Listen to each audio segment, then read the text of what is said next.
Hey guys, and welcome back to Mama's Gaming Channel. I'm Mama, and in today's video we are going to be talking about the SR system in Overwatch, and more specifically, how it breeds toxicity, especially in solo queue matchmaking. I'm sure I'm not the only one who has fallen prey to the toxicity of the SR system, so if you're like me, and you just can't seem to get a break, then this video will explain why that is. Now, I have done some research looking into how the SR system works, and what professionals think about it, so buckle yourselves in, because this is going to be a long ride. First, how does the SR system determine your rank? Now, this may be a little confusing, so I will try to explain it as simply as I can. The SR system ranks players based on their stats in relation to other players on those servers. Basically, Blizzard's SR system is looking for the best of each character. The SR is looking for the best Soldier, or Pharah, or Mercy, or Hanzo, etc. It cares very little about your win rate and awards you high SR based on your combat stats. For example, if you play Hanzo really well, let's say you have a 97% accuracy and a 36-2 KD,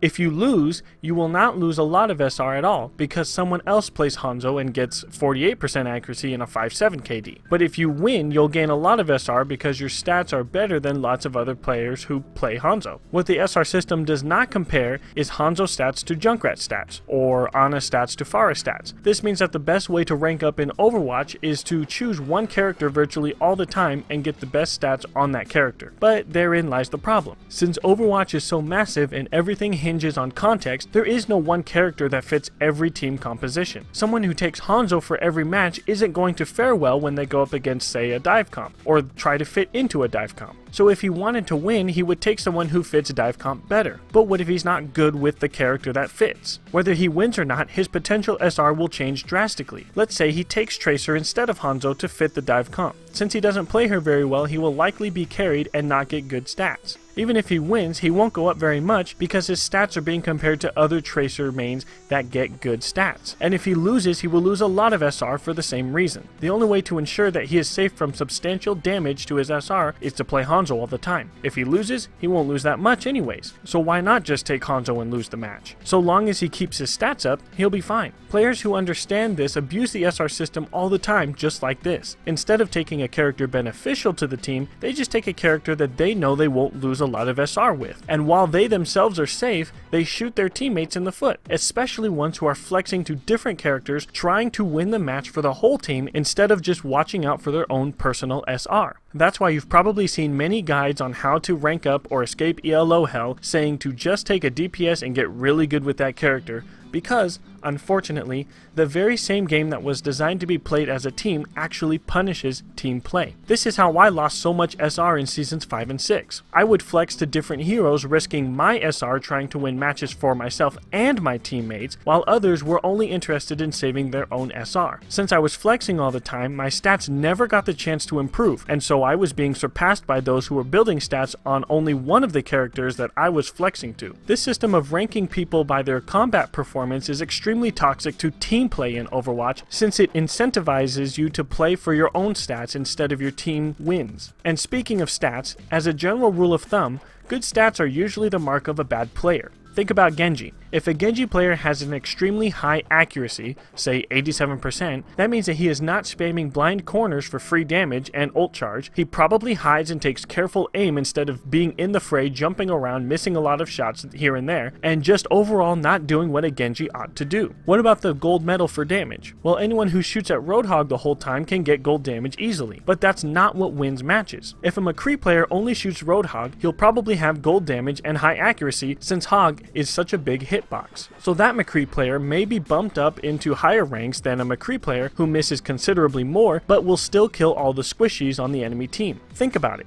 Would you prefer a McCree who only shot Roadhog and never missed, or would you prefer a McCree who shot and killed those pesky Tracers and Genjis and had 48% accuracy? Now, don't get me wrong, I understand why Blizzard set up the SR to rank people based on their combat stats. Blizzard is trying to avoid having players with super high mechanical skill to be ranked against players with low mechanical skill. It wouldn't be fair for silver players to get ranked in with Grandmaster players who can just utterly destroy silver players with just their mechanical skill. And that makes sense to me. And if this were a game like Call of Duty or Halo, I would have no problem with that, considering that Halo and Call of Duty were not designed to be played in a team setting. Sure, you can be in a team, but that doesn't mean you have to work with your team very well to win. Overwatch was designed to be played in a team setting. That's why there are over 24 characters with different strengths and abilities. To win matches in Overwatch, you have to take these characters and combine their strengths and abilities to accomplish a goal. But to rank up in Overwatch, you just have to have good personal combat stats. Do you see how this doesn't make much sense and why it's toxic to team play? Why would a game that wants you to play in a team where you sacrifice your own stats for a victory for the team reward those who do just the opposite? Just because someone has bad stats, it doesn't mean that they're not a skilled player. It just means that their strengths lie elsewhere. For example, Lucio can have a massive impact on the team without having high accuracy or damage. If someone knows how to play Lucio strategically, he can be just as important as a Hanzo with high accuracy. Maybe the Lucio player knows when to amp it up, when to speed, and when to heal. Maybe he's good at booping people off the edge. A player who can play like that shouldn't be punished because he has low accuracy and very few kills. Lucio isn't a killer character after all, he's a support character. A player who can play Lucio very well strategically is more favorable to even the professionals than a Lucio who just wall rides around and shoots things with no regard for the team or what it needs. And yet, players who do those things are rewarded while the strategically smart ones willing to sacrifice for the team get the lower ranks. Again,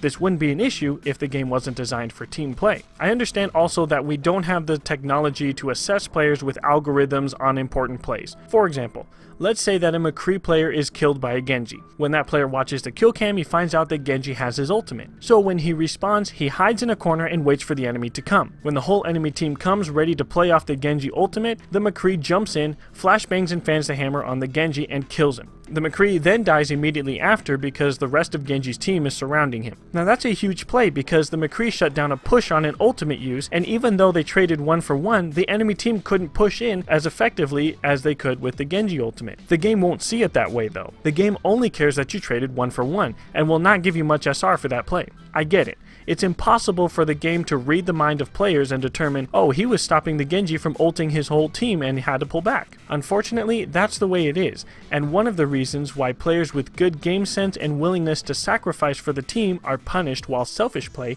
is rewarded. So what can be done? Well, there are lots of ideas running around about how we could fix the SR to not be so toxic. One of the ideas I've heard is role queuing. Role queuing is having players determine what role they want to play, and then the game creates the teams based on those roles chosen. So if I queued up as a tank, the game would put me with players who chose support and DPS, trying to create a perfect team comp. It's a clever idea, but it's one that I see many flaws in. First off, because Overwatch is such a complex game, there are so many team comps that are viable. If the game puts you in a 2-2-2 comp against a triple DPS, one of those comps is going to suffer. So they need to be able to change roles to suit the match. But if they have the ability to change their role, then someone could just say that they're going to play the support role, and when they actually go to choose their characters, they could run over to the DPS role. Plus, since DPS characters make up more than half of the characters anyways, lots of people will choose to play the DPS role, which means that lots of players will have to wait long queue times to be in a match. It's a good concept, but I'm not sure it's the best plan. In my very limited knowledge,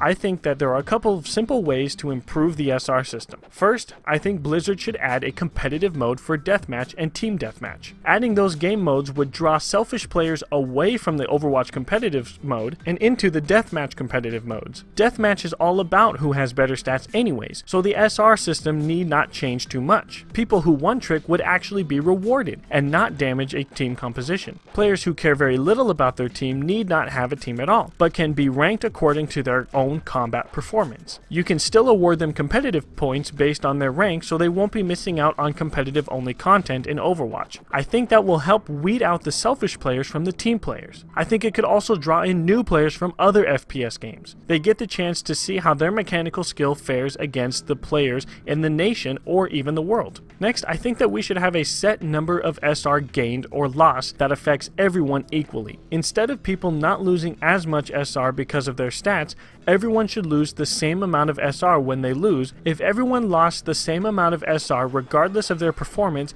it would cause people to do one of two things. They would either leave the game mode and try a different game mode or even a different game, like competitive deathmatch, or they'll learn to play as a team, so they'll win. When you force players to go down with their team, it causes them to change their mindset to do whatever it takes to win instead of doing whatever it takes to save their own SR. Because they won't be safe from losing lots of SR, so they'll be more willing to take a character that would help the team out rather than protect their own stats. The team mindset doesn't work when each team is rewarded based on their own personal performance. Why should Soldier get more SR than Ana just because he killed things and she didn't? Why should Lucio get less SR than Reinhardt if Lucio was the one speeding Reinhardt around? Everyone should gain or lose the same SR regardless of their performance. Now, with this change, there would be matches where some teams have one player who doesn't do well and still wins, and the opposite would happen. A player does really well and still loses.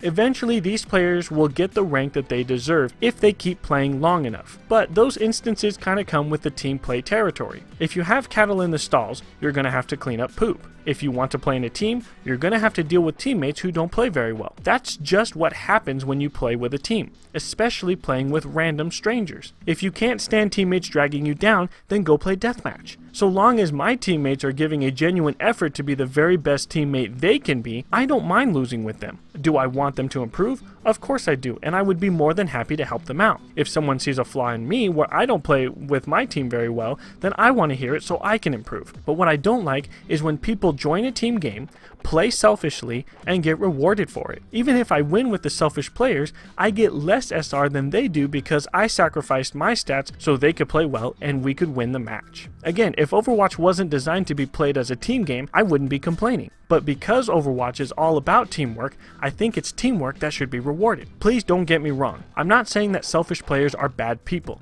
If you paid money for the game, you should have the right to play it the way you want to play it. But if you play a team game selfishly, you should be ready to suffer the consequences of that playing style. Similarly, when I play Halo, I rely on my teammates and I get burned because my teammates don't care about me, and rightly so. Their win conditions in that game hinge upon their ability to play better than anyone else, not on how well they play with their teammates. But in Overwatch, you win by playing as a team. If you want to play selfishly, you can, but just be prepared to be in a rank less than you think you deserve. If you want to only play Torbjorn, that's fine, but don't expect to be in a high rank since Torbjorn doesn't fit in every team comp on every map all the time. Even though I think these changes to the game would help incentivize team play, I don't pretend to know everything. It's very possible that Blizzard has already thought of my ideas and has chosen not to do it on purpose. I just wanted to express my feelings about the SR system and how I think it could improve to encourage team play. Besides the SR system, I love Overwatch and I think it's a great game. I purchased this game though specifically because it was a team game. I love playing team games and I was super excited to play Overwatch, but the longer I've played it, the more I've been disappointed because selfish players get rewarded. Every match I played to suit the team's need over my own personal preference, risking my stats and SR so that we can win, and I get shafted by leavers and players who don't care about the team at all. I have come close to uninstalling the game a couple of times because of this issue, but I still hold out hope that Blizzard will find a way to make playing with a team fun and rewarding. Thank you so much for watching this video. I know it was kind of a long one. I hope it wasn't too confusing. Tell me what you guys think in the comment section. If you enjoyed the video, then please hit the like button and subscribe. If you want to view more content, then check out my Twitch channel. For more information on this channel, please visit my Patreon page at www.patreon.com/mamasgamingchannel or click on the link in the description. Don't forget to check out my Discord server where we can talk about Overwatch or games in general. Please keep all comments clean and respectful. Thanks again for watching this video, and I hope to see you later here in MGC. God bless.